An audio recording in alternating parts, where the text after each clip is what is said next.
What is your outlook for the sector going forward? Andrew? I think the immediate outlook, not just emerging markets, but for the global economy, remains highly uncertain.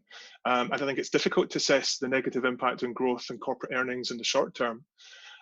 However, the way that we deal with that, we believe that our philosophy of owning good quality businesses with some embedded, sustainable earnings power at a discount to intrinsic worth, we think that will help us navigate coming months. And over time, we would expect those long-term fundamentals of our holdings to remain intact.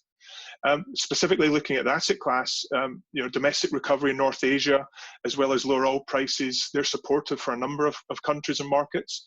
But the extent to which stimulus policies can offset demand destruction still remains to be seen.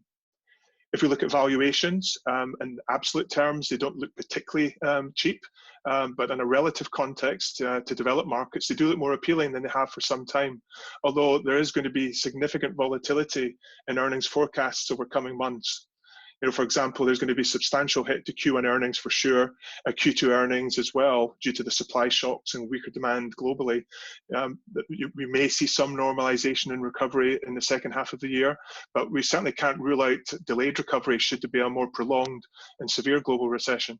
Right, so it's still a little bit too early to tell, but some long-term positive trends. Yeah, I think so. At this point in time, too many uncertainties to be very confident in predicting outcomes. And Ross, what's your outlook for the sector? I'd agree with a number of points Andrew's made. I think it is very difficult to have a high degree of confidence over what earnings for different companies look like over the next couple of quarters. Of course, I think we can take some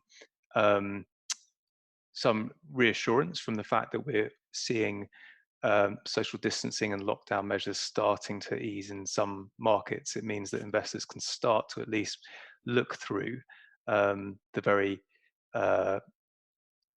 nadir of this crisis.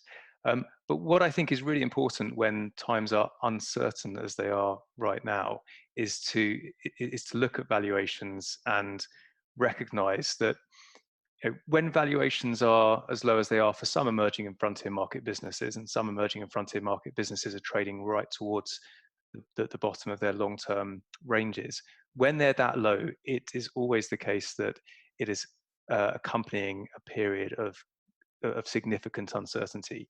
But it's also true that those low valuations have typically resulted in good long-term returns for investors. They've typically created good long-term buying opportunities. So I think it's just as important that we focus on the valuations and where they are in a longer-term context and how emerging market and frontier market valuations look versus developed markets, as it is looking at what the earnings outlook may be like over the next couple of quarters. Yes, I mean, I think it's really understandable that you're both very cautious. But, brave investors in the past have invested at times of great uncertainty, and over the long term, they have very much been rewarded for doing so.